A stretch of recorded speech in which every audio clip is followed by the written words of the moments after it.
Ya, baik. Assalamualaikum warahmatullahi wabarakatuh. Waalaikumsalam Waalaikumsalam warahmatullahi warahmatullahi wabarakatuh. wabarakatuh. Ya, baik. Selamat siang teman-teman semua. Perkenalkan nama saya Adi dan saya diberikan amanah oleh Pak Reto untuk menyampaikan kuliah di KMB 2 di semester gasal ini ya.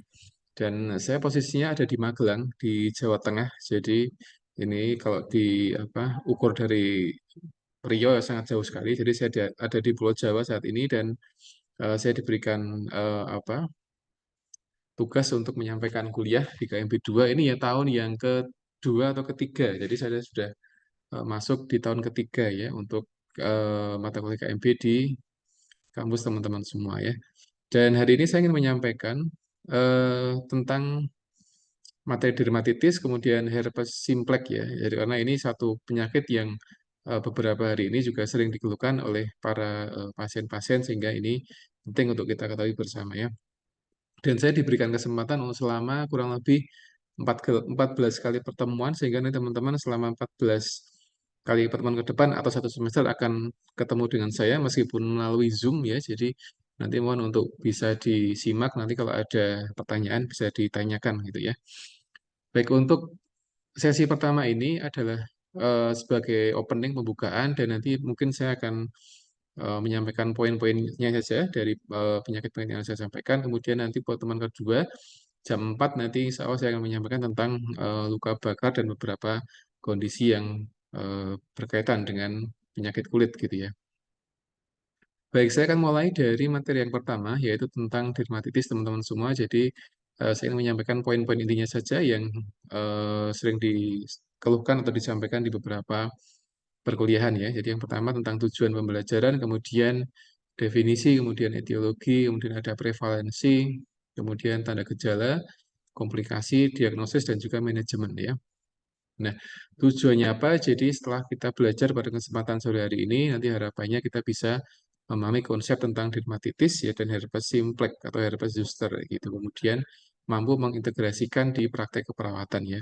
Karena keperawat itu ya namanya dia harus bisa menguasai materi-materi yang sudah dipelajari kemudian bisa diterapkan di pasien-pasien yang ada di rumah sakit atau mungkin yang ada di komunitas atau yang ada yang di klinik seperti itu ya.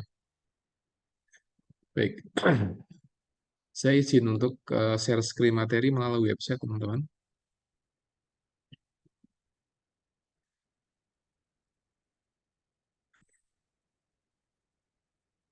Oke, oke, semoga sudah terlihat untuk materinya.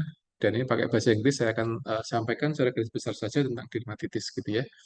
Dan teman-teman jangan lupa untuk presensi, karena saya sudah sharekan di chat Zoom, dan untuk segera diisi untuk presensinya ya.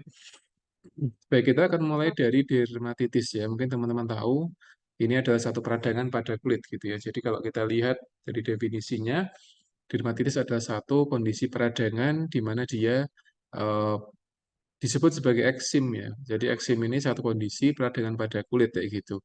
Nah, peradangan ini pada dasarnya dia punya banyak ciri. Jadi ada yang dia sifatnya kering gitu ya teman-teman. Jadi kering, kemudian bengkak, kemudian dia ada perubahan warna.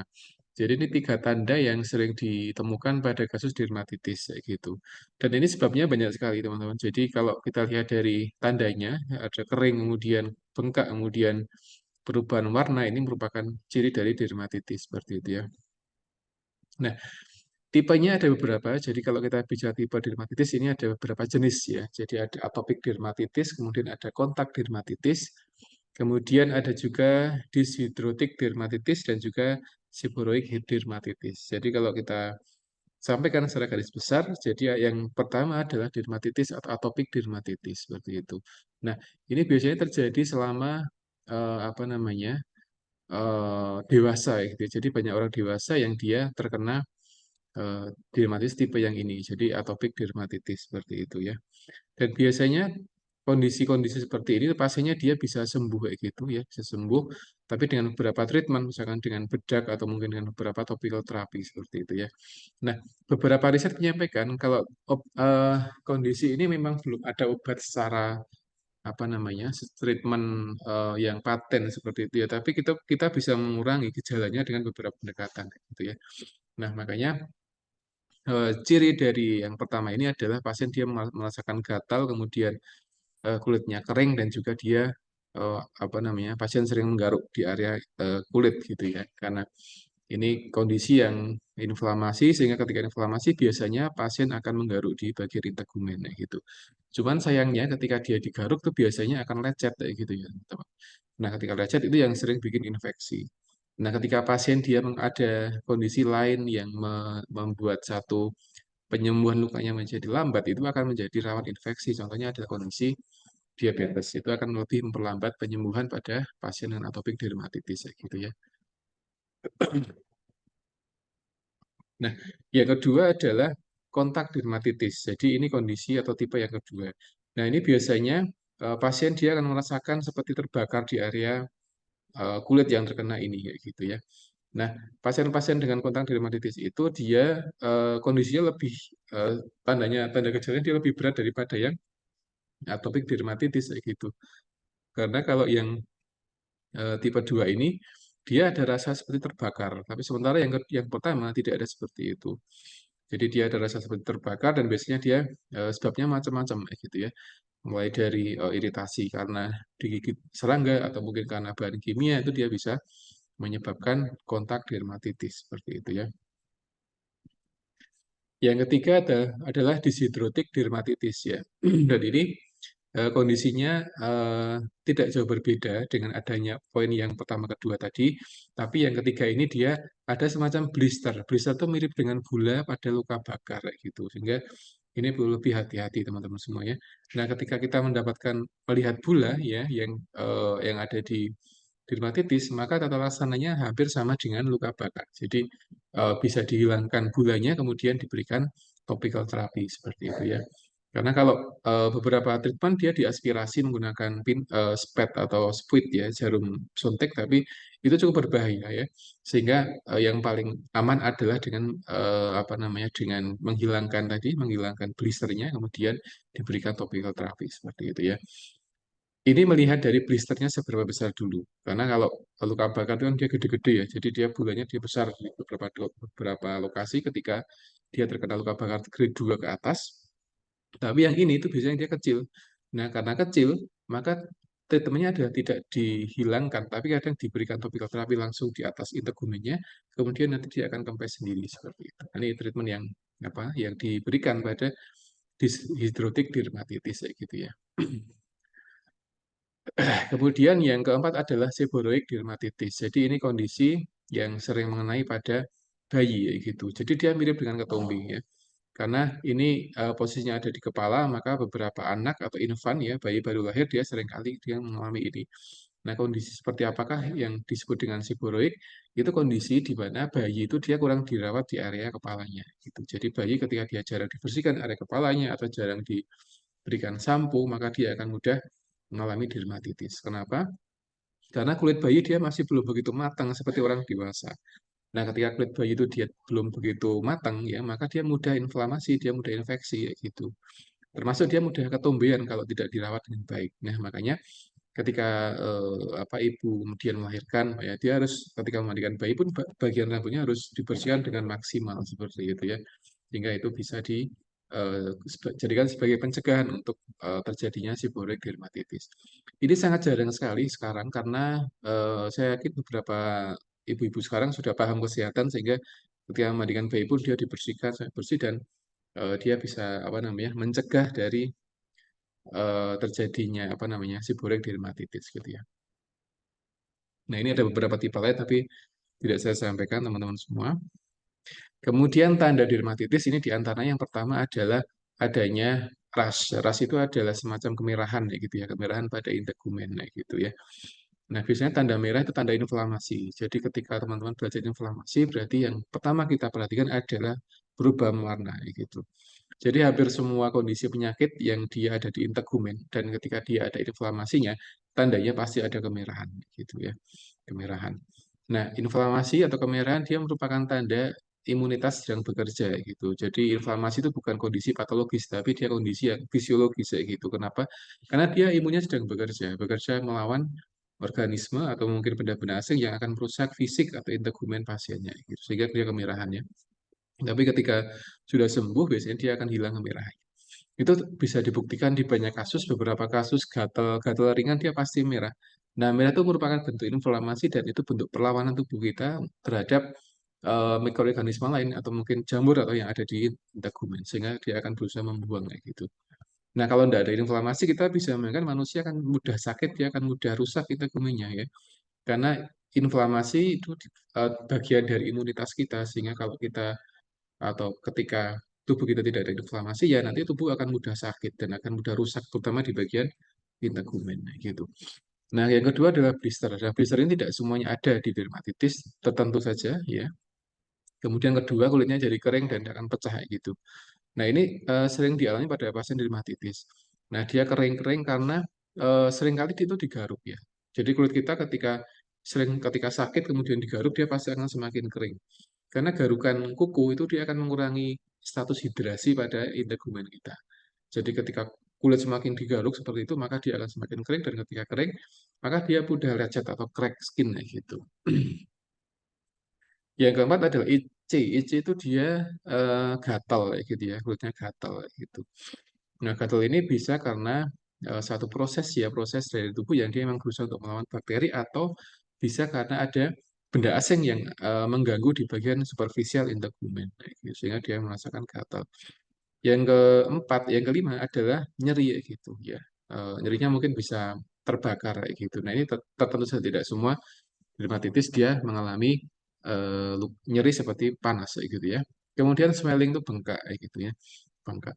Nah, secara prinsip dermatitis itu dia seperti ini gambarannya. Jadi kemerahan dan sebagainya kayak gitu ya. Jadi enggak kondisi yang tidak begitu parah sebenarnya, cuman dia mengganggu gitu aja. Mengganggu ya. Dan ini kemerahan ini kadang sembuh dengan bedak atau mungkin dengan topical terapi, tapi kalau ada lecet ya harus ekstra hati-hati. Jadi kalau pasien-pasien yang dia ada diabetes itu harus hati-hati ketika menggaruk, terutama ketika terjadi dermatitis di area kaki, karena akan cukup lumayan ya, karena akan membuat luka, kemudian keringnya lama dan nanti akan bisa muncul banyak komplikasi seperti itu ya.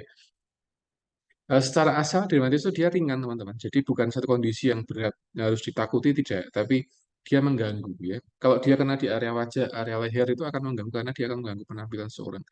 Tapi kalau di area tangan, di kaki kan bisa ketutup sama baju sehingga itu tidak begitu mengganggu kayak gitu ya. Cuman kadang tertentu dia gatalnya luar biasa. Gatal sehingga dia butuh dikasih bedak, topical terapi atau mungkin kortikosteroid untuk mengurangi rasa gatal itu tadi ya. Ini kok saya klik seperti ini bentuknya. Jadi macam-macam ya, merah kayak gitu ya, merah. Jadi sekali lagi ini bukan kondisi yang berat teman-teman ya, bukan kondisi yang ditakutkan ya tidak perlu ini. Karena pasien dengan kondisi ini tuh di poli paling dikasih obat topical terapi kemudian diminta untuk pulang ya. Jadi jarang sekali ada kondisi pasien dengan reumatis kemudian diminta mondok itu sangat jarang sekali atau hampir tidak ada ya. Kecuali dia punya penyakit lain yang membuat dia harus mondok di rumah sakit. Tapi kalau kondisi tertentu normal, gatal ringan ya kalau dia datang ke klinik, ke poliklinik kulit gitu, ya dia tidak akan diminta untuk mondok. Kecuali pasien tadi ada gejala yang mengharuskan dia untuk mondok. Nah, pemicunya ada beberapa, jadi kondisi stres, kemudian perubahan hormonal, kemudian lingkungan, dan juga iritasi ya gitu. Nah, stres dia juga bisa membuat kulit kulit sebagian orang dia gatal ya gitu. Ketika ada permasalahan, kemudian ketika dia sedang ada banyak pekerjaan yang diselesaikan sementara dia apa namanya stres seperti itu ya, dia bisa membuat kulit menjadi gatal kayak gitu ya. Ya karena psikologis dengan fisik tuh dia saling saling gandengan seperti ini. Jadi kadang ketika psikologis orang itu dia terganggu, maka dia mengganggu fisiknya dan sebaliknya. Fisik seseorang ketika dia sakit, kadang dia mengganggu psikologisnya. Jadi teman-teman pada prinsipnya perawat ya itu dia menangani dua sisi, fisik dan psikis ya gitu. Jadi teman-teman ketika merawat pasien itu yang jangan perhatikan aspek fisiknya saja, tapi diperhatikan aspek psikisnya juga gitu ya. Begitu juga ketika kita di rumah sakit jiwa, begitu ya, kita tidak hanya memperhatikan aspek jiwanya saja, tapi kita perhatikan juga aspek fisiknya seperti itu. Nah, ini dibuktikan bahwa ternyata kondisi stres itu dia bisa memicu gatal gitu ya di beberapa orang, tidak semuanya ya. Nah, yang kedua adalah perubahan hormon ini juga terjadi biasanya. Yang anak-anak remaja SMP, SMA yang puber itu, biasanya dia ada gatal dan sebagainya, jerawatan gitu ya. Pastinya jerawatan, banyak jerawatnya itu biasanya akan perubahan hormonal gitu ya. Perubahan hormon itu seringkali mengganggu metabolisme karena tubuh kita ketika ada perubahan hormonal maka dia adaptasi. Nah, ketika muncul jerawat di wajah karena sedang fase puber itu biasanya adaptasinya di situ. Tapi ketika seorang dia sudah puber, kemudian dia sudah berjalan setahun 2 tahun, biasanya akan bersih jerawatnya. Dengan catatan dia dirawat ya. Tapi kalau ketika jerawatan kemudian pakai tangan di pakai tangan itu malah akan membuat semakin parah ya. Jadi perubahan hormon itu dia akan membuat perubahan fisik pada manusia. Di antaranya adalah munculnya dermatitis atau jerawat atau yang berkaitan dengan integumen gitu.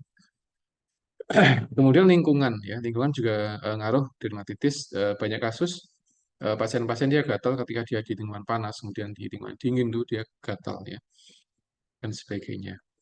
Kemudian iritasi, zat-zat iritan atau substan gitu ya. Ini bisa bahan kimia, kemudian beberapa produk kecantikan yang dia sudah kadaluarsa itu juga dihindari, jangan digunakan.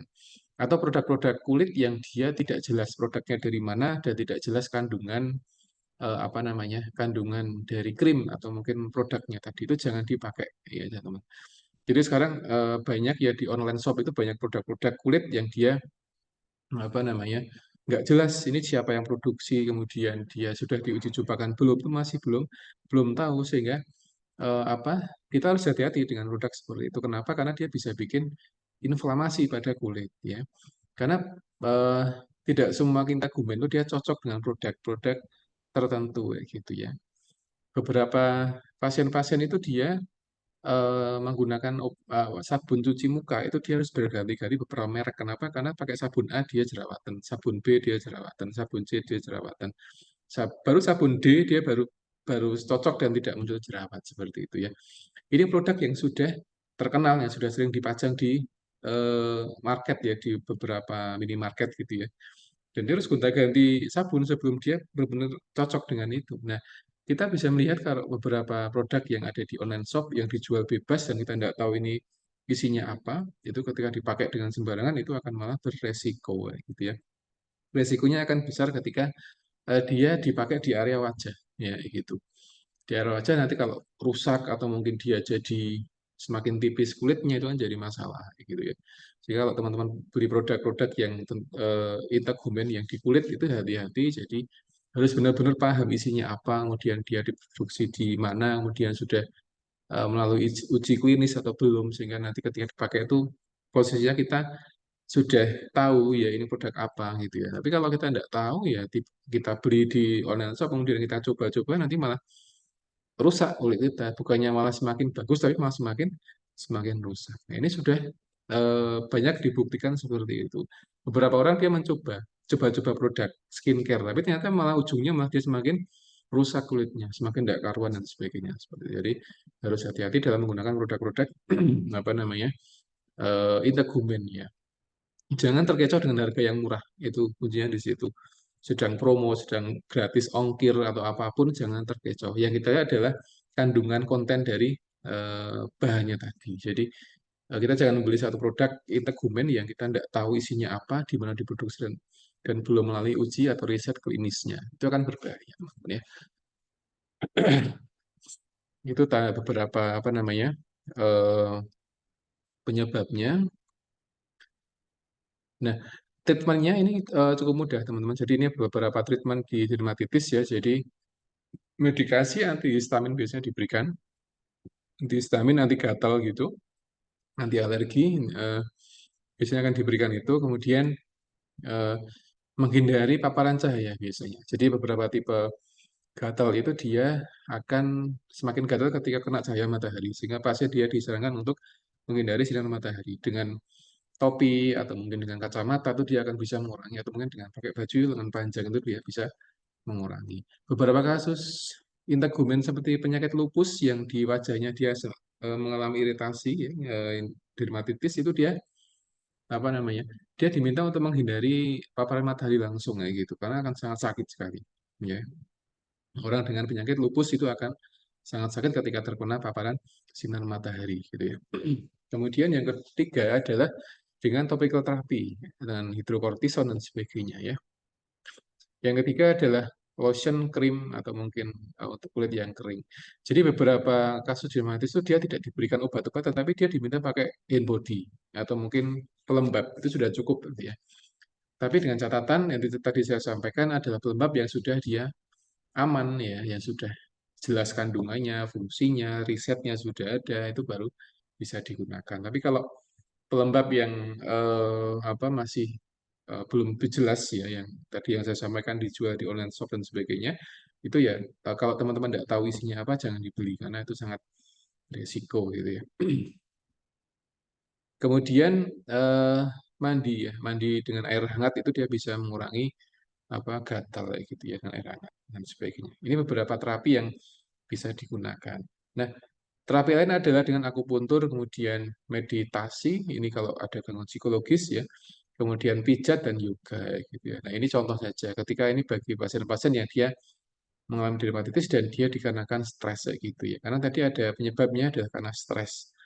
Nah, ketika dia stres, ya tadi terapinya adalah tadi dengan meditasi atau massage, pijat atau mungkin yoga atau mungkin kalau dalam Islam ya zikir atau mungkin membaca Al-Quran atau mungkin dia dengan mendengarkan musik dan sebagainya itu ya hal-hal yang bisa menjadi alternatif terapi untuk dermatitis ya. Tapi selama ini yang ada di pasien ya dia tidak sampai ke arah sana. Artinya dermatitis biasanya ya karena apa namanya karena dia kena zat iritan gitu ya, bukan karena stres kayak gitu ya. Meskipun itu ada tapi tidak begitu banyak. Hingga yang terbaik adalah dengan menggunakan topical terapi ya. Jadi dengan hidrokortison dan sebagainya itu dia bisa menjadi solusi teman-teman ya. Dengan medikasi untuk mengurangi alergi, kemudian mengurangi paparan dengan sinar matahari, kemudian pakai krim steroid, kemudian kalau kulitnya kering pakai apa namanya lotion ya. Tapi kalau dia kulitnya kering, kemudian dia juga ada alergi ya jangan pakai hand body, tapi dengan antihistamin saja. Nanti ketika sudah mulai sembuh ya boleh pakai hand body, gitu ya. Biar tidak terganggu ketika hand body campur sama apa krim ya medikasi ya gitu. Jadi jangan sampai ada orang dermatitis kemudian kita sarankan Pak pakai yang aja pakai antihistamin dulu bawahnya pakai hand body dulu bawahnya kemudian di apa kemudian dikasih antihistamin. Nah, itu juga kurang pas seperti itu ya. Jadi salah satu dulu ketika gatal ya jangan diberikan apa namanya hand body tapi dengan antihistamin dulu ketika sudah sembuh gatalnya tapi dia masih kering baru bisa boleh diberikan hand body. Jadi jangan diberikan double topical terapi karena efek dari histaminnya akan berkurang seperti itu ya. Kemudian hidrokortison pun juga sama. Jadi treatmentnya seperti itu dan pasien biasanya akan rawat jalan. Jadi jarang yang ada di rawat inap yang ada di rumah sakit kecuali tadi pasien ada gejala lain yang mengharuskan dia rawat inap ya. Kalau nggak ada dia diminta pulang biasanya.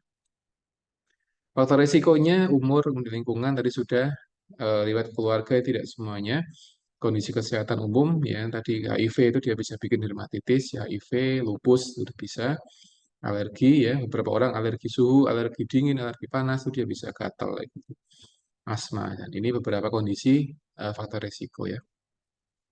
Diagnosanya tidak butuh banyak alat, jadi kita melihat saja itu sudah tahu kalau itu dermatitis. Dan biasanya langsung diresepi obat ya dengan topical terapi atau mau milih yang oral atau mungkin yang tidak itu akan diberikan pilihan oleh dokter tadi seperti itu teman-teman ya. Dan rata-rata dia ringan ya, ringan tidak begitu berat untuk dermatitis gitu ya. Nah, pencegahan biar tidak begitu parah ya diantaranya jangan menggaruk terlalu keras ya. Dermatitis itu dia gatal dan orang tuh pengen garuk, pengen apa garuk gitu, tapi ketika sedang gatal-gatalnya ya coba jangan digaruk dalam. Jadi ya coba digaruk dengan ringan saja karena apa namanya kondisi gatal kalau nggak digaruk itu ya tentunya nggak nyaman sehingga boleh menggaruk tapi pelan-pelan gitu itu yang apa namanya disarankan. Lebih baik jangan digaruk, ditahan ya gitu ya, ditahan. Meskipun ini yang mungkin ini bukan hal yang ringgan ya, gitu. Pasien gatal tapi dia apa namanya tidak nggaruk tapi dia yang diminta tahan ya itu bukan hal yang ringan kayak gitu ya. Mungkin di depan kita pasien tidak menggaruk, kita gumen tapi ketika kita kembali ke nurse station gitu ya pasien akan garuk seperti tadi gatal ya. Gitu. Kemudian eh, menggunakan mandi kalau menggunakan sabun dan sebagainya ini ketika kulitnya kering kemudian juga apa hidrasi dengan air minum itu juga penting teman-teman ya karena orang yang dia dehidrasi biasanya kulitnya akan kering akan mudah pecah mudah inflamasi dan mudah mengalami dermatitis. Nah solusi yang paling mudah paling gampang ya dengan minum air putih yang cukup itu untuk mencegah dermatitis atau kulit yang kering gitu ya. Karena seorang yang dia cukup kulit cukup hidrasinya, maka kulitnya akan sehat ya. Dan ketika kulit sehat, maka dia bisa berfungsi maksimal mencegah dari zat-zat yang dia merusak kulit kayak gitu. Itu hanya dengan air putih saja. Jadi bisa dengan mencegah gatal atau apa dan sebagainya. Makanya seorang yang dia hidrasinya itu dia cukup, maka dia akan terhindar dari banyak penyakit kulit yang dia bikin mengganggu seperti itu ya.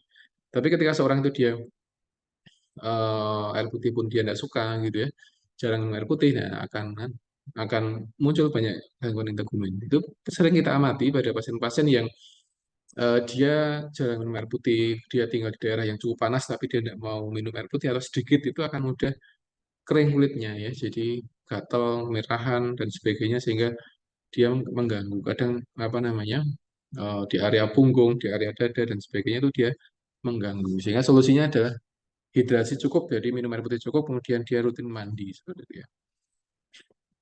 Ini mencegahnya, obatnya sudah. Untuk keperawatan edukasi tadi sudah saya sampaikan pencegahannya. Jadi ada apa namanya dengan mengurangi apa namanya zat-zat tertentu, kemudian tidak nggaruk gitu ya, tidak kemudian menggunakan apa hand body, kemudian konsumsi air putih yang cukup itu juga menjadi kunci untuk mencegah dermatitis gitu ya teman-teman ya. Ya, Pak. Baik, ada pertanyaan sampai di sini untuk dermatitis. Ini saya sampaikan secara garis besar saja. Ada pertanyaan, silakan. Jadi gambarnya seperti ini ya untuk dermatitis. Jadi enggak, ini bukan kondisi yang berat ya. Jadi kondisi yang ringan tapi mengganggu kayak gitu ya, mengganggu. Ya. Ini bisa karena keringat teman-teman ya. Keringat itu kadang keringat itu kalau tidak dibersihkan, tidak dilap itu pakai tisu atau dia bisa membuat dermatitis teman-teman ya. Oke. Jadi bahkan sekarang musim panas ya, musim panas di beberapa daerah itu dia sangat panas sekali, di pesisir sangat panas sehingga orang-orang di pinggir pantai pun dia harus rutin mandi. Karena kalau enggak nanti biasanya dia akan muncul gatal dan tidak nyaman ya. Nah, ini contoh saja ya.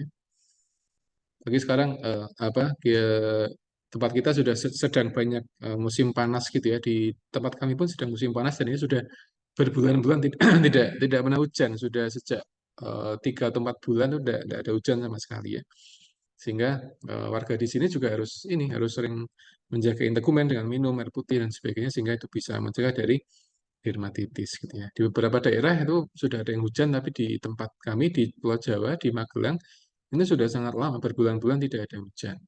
Kalaupun ada pun tuh hanya sebentar gerimis itu pun kemudian berhenti sekian minggu kemudian ada hujan. Ini sudah lama sekali tidak ada hujan gitu ya.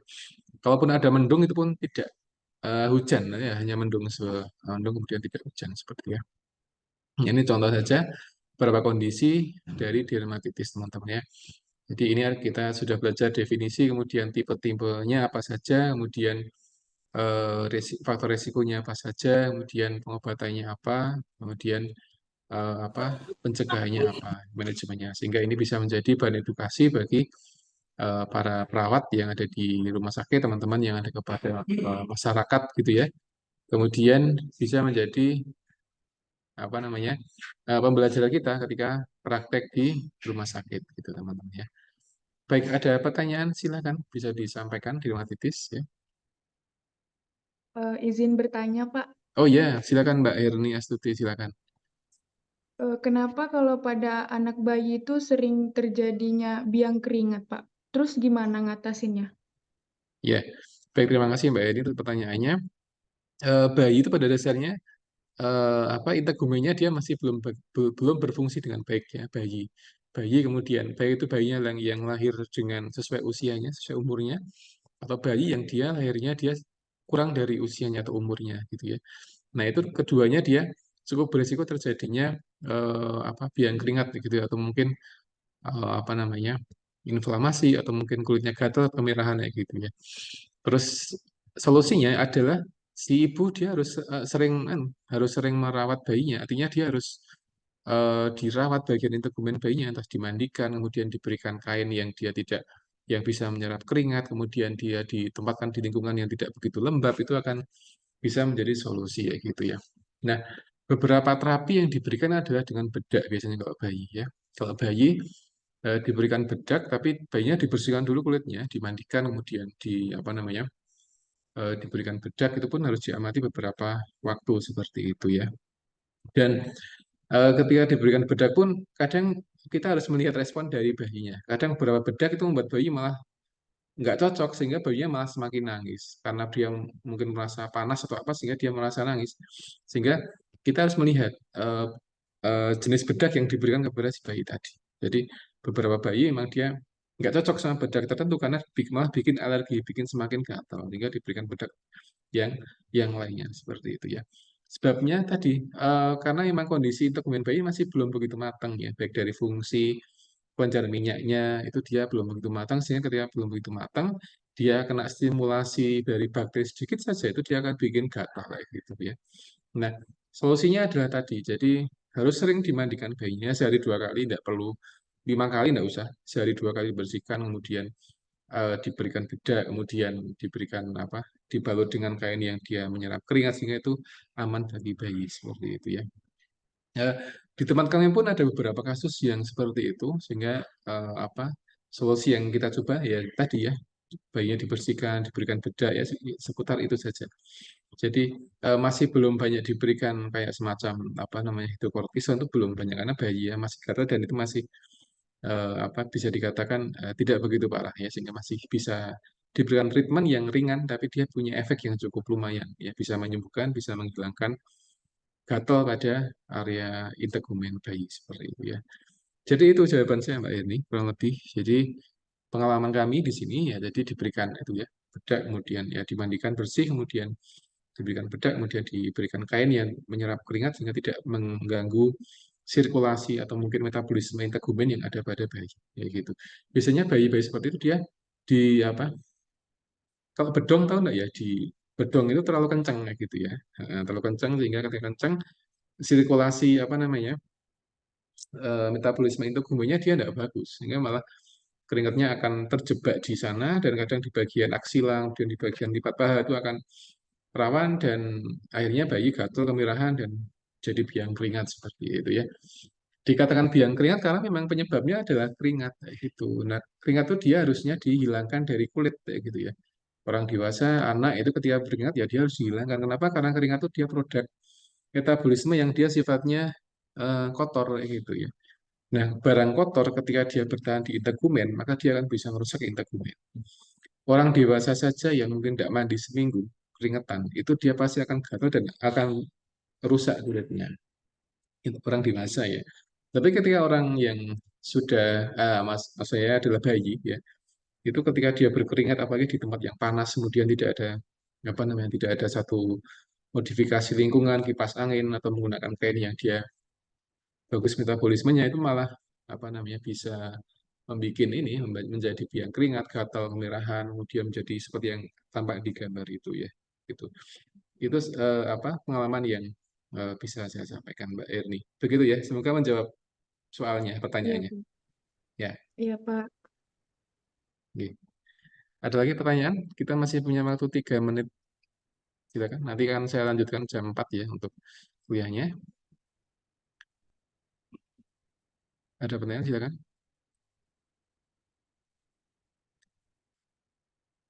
Jadi ini beberapa gambaran dari dermatitis ya. Kelihatan enggak ya?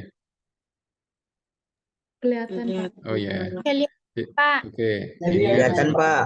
ya oke. Ini atopik dermatitis. Ini ada yang seperti ini ya. Dia ada lipatan kulit nih seperti ini. Nah, apa merah di area leher ya, kayak gitu. Kemudian ada yang seperti ini ya, kayak gini. Nah, kondisi ini biasanya nanti akan lebih parah ketika pasien dia punya penyakit infeksi yang cukup berat, misalnya HIV. Nah, HIV itu dia akan apa? bikin pasien akan rusak kulitnya gitu ya. Jadi teman-teman kalau sedang praktik di rumah sakit kemudian melihat orang dengan kondisi integumen yang rusak gitu ya, yang ada luka yang tidak sembuh, kemudian dia sedang ada perdarahan, ada luka yang tidak kering-kering gitu ya, luka yang tangan atau di area macam-macam, kemudian dia bertato gitu, ya kita sudah suspek, itu sudah curiga kalau memang pasien dia ada HIV seperti itu ya. Jadi pasien HIV itu dia bisa terlihat dari tampilan fisiknya gitu ya. Meskipun itu kita tidak bisa menjudgment kalau ada pasien datang dengan kondisi yang gitu, kita bilang, oh, ini pasti HIV itu tidak boleh ya. Tapi rata-rata yang ada itu seperti itu. Jadi kalau ada pasien dengan kondisi tegumen yang sudah rusak, punya banyak luka yang tidak kering, tidak sembuh-sembuh setelah berbulan-bulan terapi gitu ya, kita cek, katanya dia pasiennya adalah HIV, kayak gitu ya. Namanya teman-teman harus hati-hati ketika praktek ya, terutama pada pasien-pasien yang dia gangguan integumen. Ya, karena dia bisa menular. Ketika seperti ini kemudian dia ada darahnya satu titik pun itu akan menular, sehingga harus pakai handscoon ya. Handscoon dan itu harus dibersihkan betul sehingga nanti meminimalkan penularan pada perawat gitu ya. Jadi perawat ya juga harus hati-hati. Jadi kalau merawat pasien-pasien dermatitis, sekalipun itu ringan seperti ini harus pakai handscoon gitu ya. Kalau kita yakin pasien dia tidak punya penyakit menular ya nggak masalah. Tapi kalau dia ada penyakit HIV dan sebagainya, ya kita tidak boleh untuk secara apa ya, nggak hati-hati merawat ya, karena ini ya biar nggak kena apa penularan gitu teman-teman ya. Baik, mungkin itu dapat saya sampaikan teman-teman. Nanti kita akan gabung lagi jam 4 sore, insya Allah linknya eh, bisa 1 jam lebih untuk aktifnya, karena tadi yang pertama sudah dipakai teman-teman ya. Baik, saya kira itu dapat saya sampaikan. Mohon maaf kalau ada kekurangan. Saya ini, Assalamualaikum warahmatullahi wabarakatuh. Waalaikumsalam warahmatullahi wabarakatuh. Wabarakatuh. Ya, nanti ketemu lagi jam 4 ya. Baik, Pertemuan kedua. Ya, ya.